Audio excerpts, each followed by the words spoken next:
नमस्कार दोस्तों, आप सभी का विनायक क्लासेस में स्वागत है। आज हम लोग बहुत महत्वपूर्ण टॉपिक पढ़ेंगे, भारतीय शासन व्यवस्था। इसके अंतर्गत हम दो टॉपिक पढ़ेंगे। पहला टॉपिक होगा सरकार का स्वरूप और दूसरा टॉपिक होगा शासन प्रणाली। सरकार के स्वरूप के अंतर्गत हम पढ़ेंगे संघीय सरकार या संघात्मक सरकार, और शासन प्रणाली के अंतर्गत हम पढ़ेंगे संसदीय शासन प्रणाली। ठीक है, दोनों बहुत ही महत्वपूर्ण टॉपिक हैं। दोनों से कॉन्सेप्ट बेस्ड क्वेश्चन खूब पूछे जाते हैं। ठीक है, और अगर ये दोनों टॉपिक आपने अच्छे से समझ लिया तो आपकी संविधान में बहुत अच्छी पकड़ बन जाएगी। ठीक है, इन टॉपिक को पढ़ने के बाद इन टॉपिक से आगे के और टॉपिक लिंक होते हैं। ठीक है, और इनको अगर आपने अच्छे से समझ लिया तो उन टॉपिक को पढ़ते समय आपको बहुत ही आसानी होगी। जैसे अगर आपने संघीय व्यवस्था को अच्छे से पढ़ लिया तो जब आप केंद्र राज्य संबंध पढ़ेंगे तो फिर आपको बहुत ही मज़ा आएगा और बहुत ही आसानी से उनको आप समझ पाएंगे। ठीक है, तो ये दोनों टॉपिक बहुत ही महत्वपूर्ण है और इन दोनों टॉपिक को हम लोग अच्छे से पढ़ेंगे। तो पहले वीडियो लेक्चर में हम पढ़ेंगे सरकार का स्वरूप और उसके अंतर्गत हम पढ़ेंगे संघीय सरकार। ठीक है, तो आइए आज का टॉपिक देखते हैं। फर्स्ट वीडियो लेक्चर में हम पढ़ेंगे सरकार का स्वरूप। ठीक है, क्षेत्रीय और राष्ट्रीय सरकारों के मध्य संबंधों की प्रकृति के आधार पर हम सरकार को दो रूप में बांट सकते हैं। पहली सरकार का स्वरूप है एकात्मक सरकार और दूसरी है संघीय सरकार। ठीक है, संघीय सरकार। एकात्मक सरकार में संविधान द्वारा शासन की समस्त शक्ति केंद्रीय सरकार में निहित करा दी जाती है। ठीक है, उसे हम एकात्मक सरकार कहते हैं। और एकात्मक सरकार के उदाहरण हैं जैसे ब्रिटेन है। ठीक है, एकात्मक सरकार के उदाहरण हैं में ब्रिटेन है, फ्रांस है, जापान है, चीन है, स्पेन है, पुर्तगाल है। ठीक है, यहाँ कैसी व्यवस्था है? एकात्मक सरकार की व्यवस्था है। नॉर्वे है, ये एकात्मक सरकार के एग्जाम्पल हैं। दूसरी सरकार है संघीय सरकार। ठीक है, जहां एकात्मक सरकार में संविधान के द्वारा समस्त शक्ति, शासन की समस्त शक्ति केंद्रीय सरकार पे निहित करा दी जाती है। तो संघीय सरकार में शासन की शक्तियों का स्पष्ट विभाजन किया जाता है राष्ट्रीय एवं क्षेत्रीय सरकार के मध्य संविधान के तहत, और वो दोनों सरकारें अपने अपने अधिकार क्षेत्र में रहकर स्वतंत्र पूर्वक कार्य करती हैं। ठीक है, ये है संघीय सरकार। संघीय सरकार का बेस्ट एग्जाम्पल है अमेरिका, कनाडा, ऑस्ट्रेलिया, स्विट्जरलैंड और भारत में भी आप संघीय व्यवस्था को देखते ही हैं। तो भारत के संविधान में मूल रूप से संघीय व्यवस्था को अपनाया गया है। ठीक है, ये हम कैसे कह सकते हैं? भारत के संविधान का आर्टिकल 1 अनुच्छेद 1 कहता है भारत अर्थात इंडिया राज्यों का संघ होगा। India that is Bharat shall be a union of states. ठीक है, तो बहुत स्पष्ट समझिए कि भारत में मूल रूप से भारत के संविधान में मूल रूप से संघीय सरकार व्यवस्था को अपनाया गया है। अब भारत में कैसा संघीय ढांचा है, कैसे उसको बनाया गया है, आइए इसको देखते हैं। ठीक है, तो ये है भारत का संघीय ढांचा और ये है इकाइयां। ठीक है, ये इन इकाइयों को क्या कहेंगे अभी हम देखेंगे। ये इकाइयां मिल करके संघ का निर्माण करती हैं और ये है संघ। और ये कौन सा संघ है? भारत। ठीक है, क्या कहा गया है? भारत राज्यों का संघ है, होगा या है। ठीक है, भारत राज्यों का संघ होगा। ठीक है, तो भारत संघ किससे मिलकर बना है? तो जवाब हुआ राज्यों से। तो ये जो इकाइयां हैं ये कौन है? ये राज्य हैं। ये जो इकाइयां मिलकर भारत रूपी संघ का निर्माण किए हैं, ये इकाइयां कौन है? राज्य हैं भारत में। ठीक है, ध्यान दीजिएगा, जहां जहां हम जिन देशों ने संघीय व्यवस्था को अपनाया है वहां इन इकाइयों को अलग अलग नाम से जानते हैं। तो इन इकाइयों का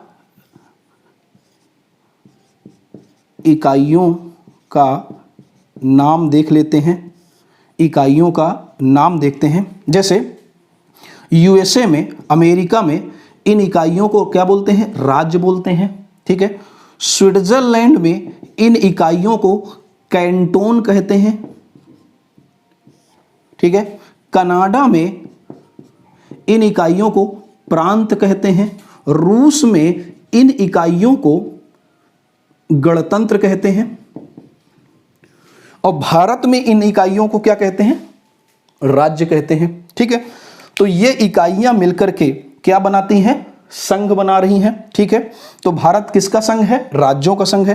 तो ये कौन है? भारत के सेंस में ये कौन है? राज्य है। ठीक है, और जो ये संघ, भारत का जो संघ बना है, ये कैसा है? सबसे महत्वपूर्ण बात है, ये अविभाज्य है। ध्यान दीजिएगा, भारत जो राज्यों का संघ है वो अविभाज्य है। इसको विभाजित या पृथक नहीं किया जाएगा। अभी इसको अच्छे से और देखेंगे। ठीक है, तो ये अविभाज्य यूनिट बन गई है। ये पूरी यूनिट, भारत जो संघ है वो अविभाज्य यूनिट बन गई। ठीक है, अंबेडकर जी के अनुसार राज्यों का संघ है, इस बात से दो बातें निकलकर सामने आती हैं। पहली, अमेरिकी संघ के विपरीत, अमेरिकी संघ के विपरीत भारतीय संघ राज्यों के बीच किसी सहमति या समझौता या संधि का परिणाम नहीं है। इसका क्या मतलब है अभी अच्छे से हम देखेंगे। फिर से मैं रिपीट कर रहा हूं, अंबेडकर जी के अनुसार अमेरिकी संघ के विपरीत भारतीय संघ राज्यों के बीच किसी सहमति का परिणाम नहीं है, समझौता या संधि का परिणाम या प्रतिफल नहीं है। ठीक है, क्या मतलब है उसको समझते हैं। जबकि अमेरिका में, इससे यह पता चल रहा कि अमेरिकी संघ में राज्यों के बीच में क्या हुआ है? सहमति है, उनके बीच में कोई समझौता हुआ है या उनके बीच में संधि हुई है, उसके तहत संघ का निर्माण किया गया है। मगर भारत में ऐसा नहीं है। तो भारत में कैसा है? ध्यान दीजिए, मतलब जब भारत का संघ का निर्माण हुआ तो वो जो राज्य भारत का संघ का निर्माण किए हैं, जो इकाइयों ने मिलकर संघ का निर्माण किया है, उन इकाइयों के बीच में कोई संधि या समझौता नहीं हुआ जिसका परिणाम हो कि वो संघ के रूप में आया हो। नहीं, ऐसा नहीं है। इनके बीच में किसी समझौता, कोई समझौता नहीं हुआ, कोई संधि नहीं हुई है, किसी बात पर सहमति नहीं हुई है कि सहमति, राज्यों ने सहमति करके एक संघ का, भारत रूपी संघ का निर्माण किया हो, ऐसा नहीं है। जबकि अमेरिका में ऐसा ही हुआ है। ठीक है, तो भारत में ऐसा नहीं हुआ और फिर संघ बना किसके मदद से? राज्य नामक इकाइयों के से। तो कैसा? भारत में ध्यान दीजिएगा, संघ और राज्य दोनों का निर्माण भारत में संविधान के द्वारा हुआ है। मेरी बात समझिए ध्यान से। भारत में राज्य और संघ, ये क्या है? राज्य हैं। राज्य और संघ, राज्य रूपी इकाई है। राज्य और संघ दोनों का निर्माण संविधान के तहत हुआ है। ठीक है, और संविधान में दोनों की शक्तियां संविधान में निहित हैं। तो ये जो राज्य मिल करके भारत का संघ, भारत रूपी संघ का निर्माण किए हैं, इनमें कोई समझौता नहीं हुआ, बल्कि इनके दोनों का निर्माण कहां से होकर आया है? संविधान से, संविधान के तहत हुआ है। और संवैधानिक तरीके के तहत ये राज्य मिल करके भारत रूपी संघ का निर्माण किए। ठीक है, तो हम ये कह सकते हैं कि कोई, इनके बीच में कोई समझौता नहीं हुआ है, केवल ये संविधान के तहत इन राज्य बने और इन राज्यों को समाहित करके संविधान के द्वारा ही, संविधान के तहत ही भारत रूपी संघ का निर्माण कर दिया, और वो भी संवैधानिक निर्माण हुआ। तो दोनों का निर्माण किसके तहत हुआ है? संविधान के तहत हुआ है। ठीक है, दूसरी बात अंबेडकर जी कहते हैं, इस बात से दूसरी बात क्या निकाली जाती है? पहली बात हमने समझ लिया, और दूसरी बात इससे क्या निकल के आ रही है? राज्यों को यह अधिकार नहीं है, राज्यों को यह अधिकार नहीं है कि वो संघ से अपने आप को अलग कर सकें।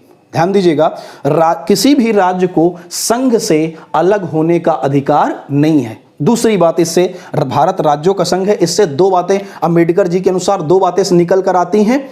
दूसरी बात क्या है, किसी भी राज्य को संघ से पृथक होने का अधिकार नहीं है, अलग होने का अधिकार नहीं है। इतनी बात आपको समझ में आ रही है? तो ये दो बातें बहुत ही महत्वपूर्ण है। अर्थात अब ये हम कह सकते हैं कि जब राज्य इनसे अलग नहीं हो सकते, उनको अधिकार नहीं है, तो भारत रूपी संघ कैसा है? अविभाज्य है। कैसा है? अविभाज्य इकाई है भारत। इतनी बात आप लोगों को आई थिंक भारत के भारतीय रूपी संघ से आपको समझ में आ गई होंगी। ठीक है, इन इकाइयों को अलग अलग देशों में अलग अलग नाम से जानते हैं। हमारे देश में उनको राज्य कहते हैं। अमेरिका जिन इकाइयों ने मिलकर संघ का निर्माण करते हैं, अमेरिका में इनको राज्य कहते हैं, स्विट्जरलैंड में इनको कैंटोन कहते हैं, कनाडा में इन्हें प्रांत कहते हैं, रूस में इन्हें गणतंत्र कहते हैं। आई थिंक इतनी बात आप लोगों को अच्छे से समझ में आ गई होगी। ठीक है, अब हम देखते हैं नेक्स्ट कि अमेरिका का संघ जो किसी समझौते का प्रतिफल है, उसको थोड़ा सा समझ लेते हैं, उसको और अच्छे से हम परिभाषित कर पाएं। ठीक है,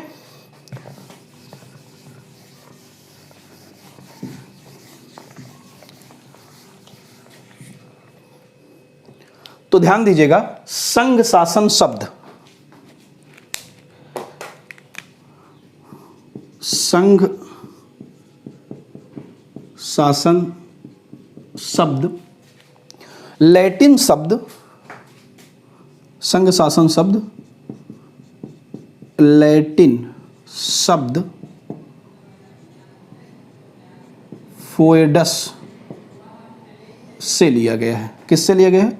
फोएडस से लिया गया है।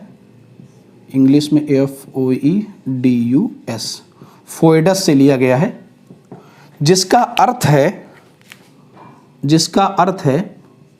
जिसका अभिप्राय है संधि या समझौता। अब ध्यान दीजिएगा, जिसका अर्थ है संधि या समझौता।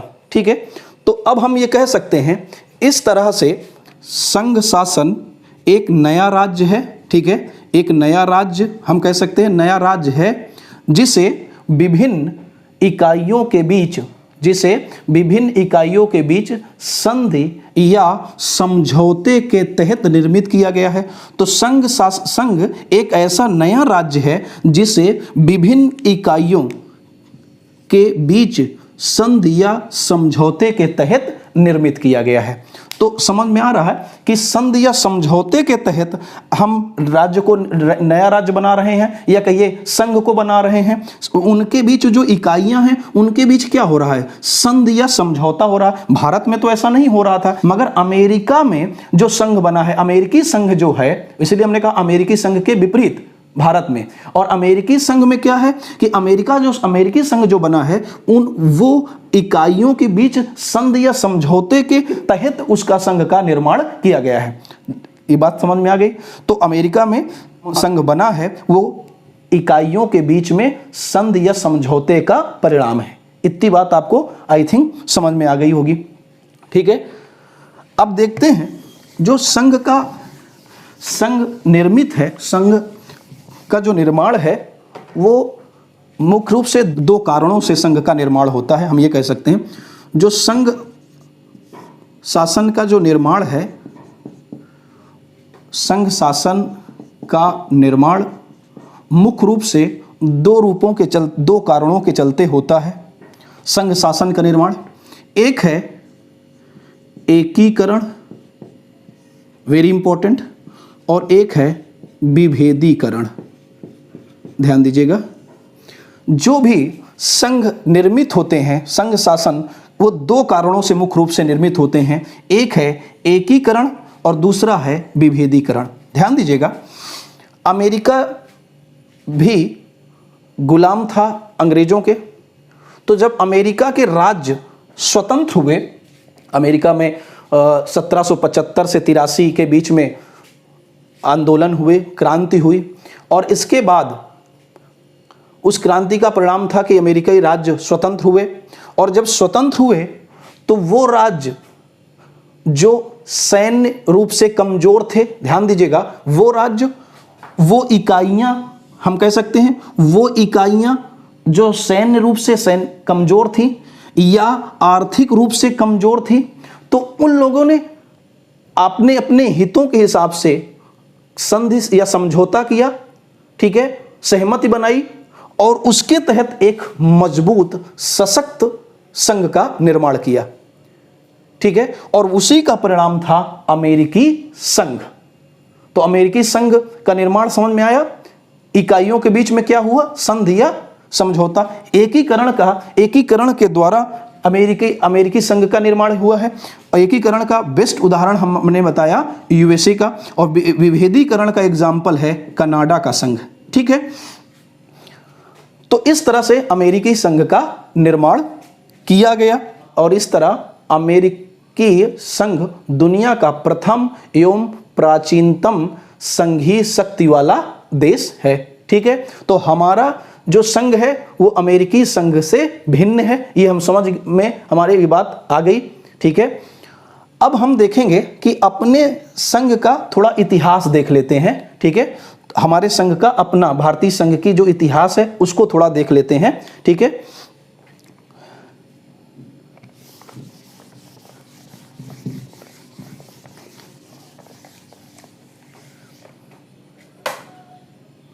तो आइए अब देखते हैं। तो भारत शासन अधिनियम 1935, भारत शासन अधिनियम 1935 के द्वारा भारत में पहली बार संघीय व्यवस्था की स्थापना की गई, ठीक है, और उसके तहत अखिल भारतीय संघ का निर्माण किया गया। और ये अखिल भारतीय संघ है, ये भारत संघ है, और इस संघ में ब्रिटिश प्रांत, ध्यान दीजिएगा, ये भारत संघ है। भारत में पहली बार भारत शासन अधिनियम 1935 के तहत संघीय व्यवस्था की स्थापना किया और ये अखिल भारतीय संघ है। और इस संघ में इकाइयों के रूप में ब्रिटिश प्रांत और देशी रियासतों को एक इकाई के रूप में शामिल किया गया और इस संघ में देशी रियासतों और ब्रिटिश प्रांतों को एक इकाई के रूप में शामिल करके भारत अखिल भारतीय संघ का निर्माण किया गया। किस अधिनियम के तहत? भारत शासन अधिनियम 1935। तो पूछा जाता है यहां से क्वेश्चन कि किस अधिनियम के तहत भारत में संघीय व्यवस्था की स्थापना हुई? तो भारत शासन अधिनियम 1935 के तहत पहली बार, ठीक है। तो क्लियर है, भारत शासन अधिनियम के तहत जो संघीय व्यवस्था की स्थापना की गई उसमें भारत संघ में देशी रियासतों और ब्रिटिश प्रांत को एक इकाई के रूप में शामिल किया गया और एक भारत संघ का निर्माण कर दिया गया। अब इनके बीच में जो शक्तियों का विभाजन किया गया, इनके बीच में संघ और इन राज्यों के बीच में, इन इकाइयों के बीच में शक्तियों का विभाजन किया गया, तभी तो हम कहेंगे ना शक्तियों का विभाजन होगा, तभी तो हम कहेंगे संघीय व्यवस्था है, क्योंकि संघीय व्यवस्था में ही संघ और इकाइयों के बीच में शक्तियों का स्पष्ट विभाजन किया जाता है। तो इकाइयों का जो शक्तियों का विभाजन किया गया, इसके लिए भारत शासन अधिनियम 1935 ने 3 सूचियों का निर्माण किया। पहली सूची थी संघ सूची, ठीक है। दूसरी थी राज्य सूची, ध्यान दीजिएगा, ये हम अपने वर्तमान संविधान के लिए भी पढ़ेंगे। और तीसरी सूची थी समवर्ती सूची। और इन तीनों सूची में विषय डाले गए और उन विषय का स्पष्ट विभाजन किया गया। तो संघ सूची में, जैसे संघ सूची में विषय रखे गए 59, राज्य सूची में 54 विषय रखे गए और समवर्ती सूची में 36 विषय रखे गए और इन्हीं के तहत शक्तियों का विभाजन किया गया। ये शक्तियों का जो विभाजन किया गया, उस विभाजन के क्रम में देशी रियासतें इस बंटवारे से खुश नहीं थी और देशी रियासतें इसमें शामिल नहीं हुई, जिसके चलते इस व्यवस्था को हम अपना नहीं पाए, इस व्यवस्था को लागू नहीं कर पाए। इतनी बात भी समझ में आ गई होगी आपको। अब ध्यान से समझिए कि ये जो सूची वाली व्यवस्था है, ये व्यवस्था 1935 अधिनियम में कितनी सूचियों का निर्माण किया गया? 3 सूचियों का। अगर हम संघीय व्यवस्था को देखें तो अमेरिकी संघीय व्यवस्था में केवल एक सूची है, केंद्रीय सूची या संघ सूची। ऑस्ट्रेलिया में भी ऐसी एक ही सूची है। जैसे कनाडा में आप देखेंगे तो 2 सूची है, 2 सूचियां हैं। और भारत शासन अधिनियम के तहत जो सूचियां बनाई गई वो कितनी है? 3। और इसके तहत शक्तियों का विभाजन किया गया। लेकिन जो शक्तियों का बंटवारा किया गया उसमें देशी रियासतें शामिल नहीं हुई, इसलिए इस व्यवस्था को मूर्त रूप नहीं दिया जा सका और उसको अमल में नहीं लाया जा सका। एक बात और क्लियर करिए, जो ये शक्तियों का विभाजन हुआ है संघ सूची, राज सूची और समवर्ती सूची में, तो जो राष्ट्रीय महत्व के विषय संघ से जुड़े थे वो संघीय सूची में रख दिए गए, राज्य से जुड़े हुए राज्य सूची में, और जो दोनों के महत्व के थे उनको समवर्ती सूची में रख दिया गया। जो बची शक्तियां थीं, जो बचे विषय थे जो इन सूचियों में नहीं रखे गए, उनको हमने कहा अवशिष्ट शक्तियां। क्या कहेंगे? अवशिष्ट शक्तियां या विषय। इनको किसे दिया गया? इनको दिया गया गवर्नर जनरल या वायसराय को। ध्यान दीजिएगा, किन्हें दिया गया? गवर्नर जनरल या वायसराय को ये दे दिया गया। यहां एक बात अच्छे से समझ लीजिए, भारत शासन अधिनियम 1935 में जो व्यवस्था दी गई कि अवशिष्ट शक्तियां किसको दे दी गई? गवर्नर जनरल को दे दी गई।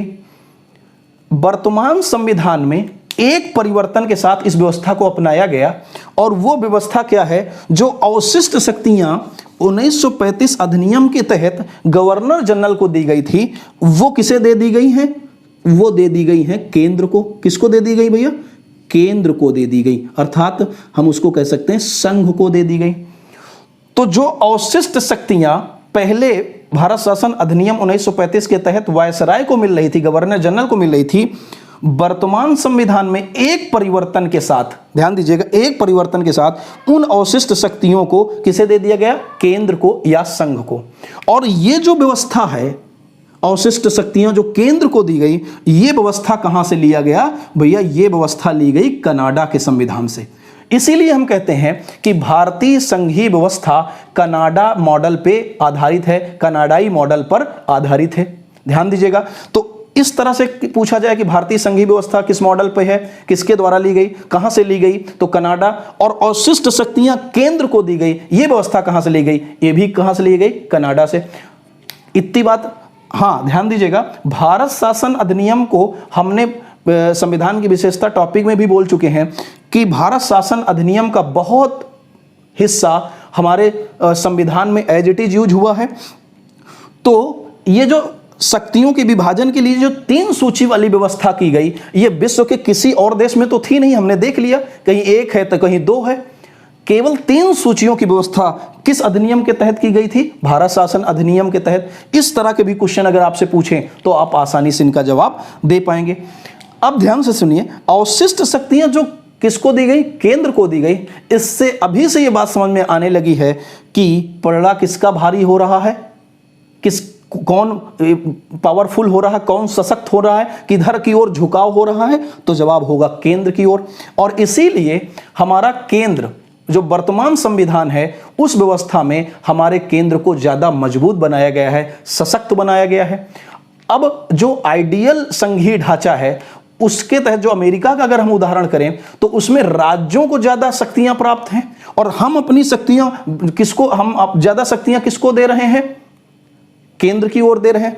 तो भैया यहीं से ये स्पष्ट हो रहा है कि हमारे संविधान की मूल भावना में संघीय व्यवस्था है, इसके साथ हमने एकात्मक स्वरूप को भी अपनाया है, एकात्मक व्यवस्था को भी अपनाया है। ठीक है, क्योंकि सशक्त केंद्र ये बात को बता रहा है। और हम देखेंगे, जब अभी हम आगे पढ़ेंगे, उनकी विशेषता को देखेंगे, तो केंद्र जो सशक्त हुआ है उसको देखें तो पता चलेगा जो संघ सूची के विषय हैं वो राज्य सूची के तुलना में ज्यादा हैं, और समवर्ती सूची के विषयों में राज्यों की तुलना में केंद्र को ज्यादा महत्व दिया गया है। इससे हम ये कह सकते हैं कि हमारे व्यवस्था में, हमारे संवैधानिक व्यवस्था में केंद्र को ज़्यादा मजबूत सशक्त बनाया है, या हम ये कह सकते हैं कि एकात्मक की ओर झुका हुआ है। ठीक है, तो इतनी बात आप लोगों को अच्छे से आई थिंक समझ में आ गया। तो कनाडा मॉडल पर हमारा संघीय व्यवस्था आधारित है। संघीय व्यवस्था की स्थापना किस अधिनियम के तहत की गई है? भारत शासन अधिनियम 1935 के तहत की गई है। ठीक है, तो अब हम देख लेते हैं हमारी संघीय सरकार कैसे कार्य करती है। ठीक है,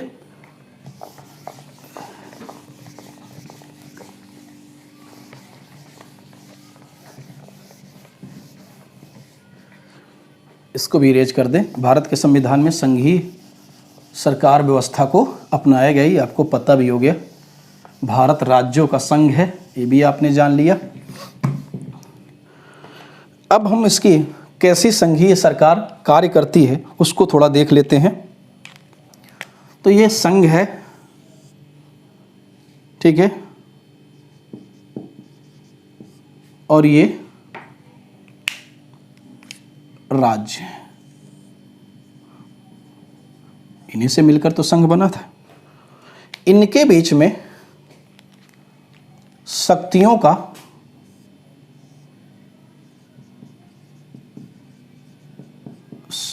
का क्या है? स्पष्ट विभाजन है। किसके के तहत? संविधान के तहत। ध्यान दीजिएगा, बहुत इंपॉर्टेंट बात है, इसको हम पढ़ के सारी विशेषता लेकर आएंगे। तो संघ के अंदर जो सरकार कार्य करती है उसे हम राष्ट्रीय सरकार कहेंगे, और उस राष्ट्रीय सरकार को, ये राष्ट्रीय सरकार है, और राज्य के अंतर्गत जो सरकार है उसे हम क्षेत्रीय सरकार कहते हैं। और राष्ट्रीय सरकार को हम संघ सरकार या केंद्र सरकार या संघीय सरकार कहेंगे। ठीक है, संघीय सरकार कहेंगे। और क्षेत्रीय सरकार को हम राज्य के अंतर्गत क्या कहेंगे? राज्य सरकार, या इसी को हम प्रांतीय सरकार भी कहते हैं। ठीक है, इनके बीच में, संघ और राज्यों के बीच में, या राष्ट्रीय सरकार और क्षेत्रीय सरकारों के बीच संविधान के तहत शक्तियों का स्पष्ट विभाजन किया गया है। संघात्मक सरकार में दोहरी शासन व्यवस्था है, एक राज्य की और एक केंद्र की, और दोनों की शासन व्यवस्था भारत में कैसी है? संसदीय शासन व्यवस्था है। कैसी भैया? संसदीय शासन। इसको हम नेक्स्ट वीडियो में पढ़ेंगे। तो दोनों की अपनी अपनी कार्यपालिका होगी, अपनी अपनी विधायिका है। ठीक है, तो ये बात आप अच्छे से समझ लीजिए कि संघ और राज्य दोनों में कौन सी शासन व्यवस्था को अपनाया गया है? संसदीय शासन प्रणाली। और यह भी स्पष्ट कर लीजिए, संघात्मक सरकार में दोहरी शासन व्यवस्था है, एक संघ की और एक राज्य की। तो ध्यान दीजिएगा, संघीय व्यवस्था में पहली व्यवस्था यही है, दोहरी शासन व्यवस्था। क्लियर है? तो ये भी समझ में आ गई कि संघीय व्यवस्था में कैसी व्यवस्था होती है, संघीय सरकार में कैसी व्यवस्था होती है, दोहरी शासन व्यवस्था होती है, एक संघ की एक राज्य की। दोनों, जो संघ की व्यवस्था है भारत में और जो राज्य की व्यवस्था है, दोनों कौन सी है? संसदीय शासन व्यवस्था है। इसके तहत संघ की अपनी कार्यपालिका विधायिका और राज्य की अपनी कार्यपालिका और विधायिका। ठीक है, दोनों संप्रभु होकर के, वेरी इंपॉर्टेंट, दोनों सरकारों को संविधान से शक्ति प्राप्त है और दोनों सरकारें संप्रभु होकर अपने अपने क्षेत्र में अपने अपने विषय के लिए कानून का निर्माण करती हैं, नीतियों का निर्माण करती हैं, संप्रभु होकर। कोई किसी के में इंटरफियर नहीं करेगा, कोई किसी के विषय में इंटरफियर नहीं करेगा। क्यों? क्योंकि हमने पहले ही कर दिया है कि विषय या शक्तियां दोनों की आपस में क्या हुई है? स्पष्ट बटी हुई हैं। और किसके तहत बटी हुई हैं? संविधान के तहत। इतनी बात आपको समझ में आ रही होगी। अब ध्यान दीजिएगा, जो शक्तियों का विभाजन है, उन शक्तियों में कौन है? तो यहां एक बार देख लेते हैं। इसमें है विधायी शक्तियां, ध्यान दीजिएगा, विधायी शक्तियों का विभाजन किया गया है, प्रशासनिक